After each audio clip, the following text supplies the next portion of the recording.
You mentioned briefly the first firefight you guys got into. I mean, it happened on Halloween Day, so we're not going to skip over this.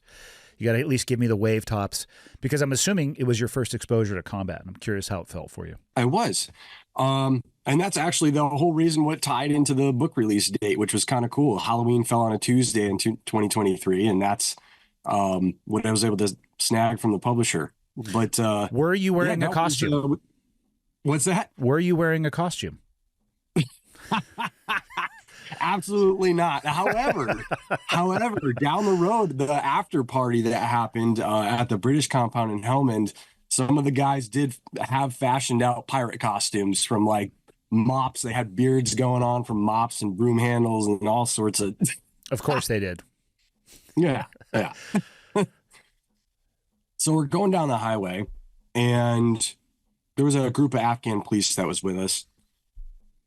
And they decided to dip out early. You know, they were like, hey, we're a mile away. And they got a little complacent, you know, and they just decided to go ahead of us. And we're like, all right, no problem. You know, we're going to keep clearing culverts just because we don't want to get blown up. Seen it happen down this highway multiple times. And they're like, we'll take our chances. See you later. And we'll wave on the way by. And as we come up to this small village, their truck is smashed in the side of one of the houses over there. We're like, what the heck? And you come up, I'm in truck number 2, and I'm driving it. And all of a sudden, you start hearing the dings and the pops and the whizzes going by. And you're like, oh, shoot. Gunner up top. Oh, shit, we're under fire.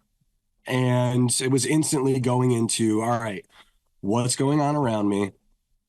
And I knew better. You know, we're in an up-armored Humvee. You know, so really the one thing I'm looking for is either smoke trails or where should I be looking for if somebody pops out with an RPG.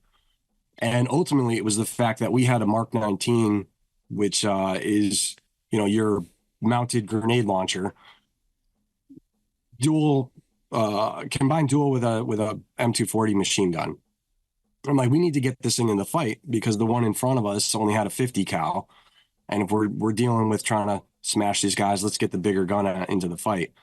So as this is going down, I roll around, you know, ask permission, and I come around to the front of the other truck. And as I'm doing so, that number 1 truck up in front, the gunner couldn't traverse the weapon systems down. We were that close. So we have a squad size element bounding up, doing the same tactics that we taught them, bounding up on our position.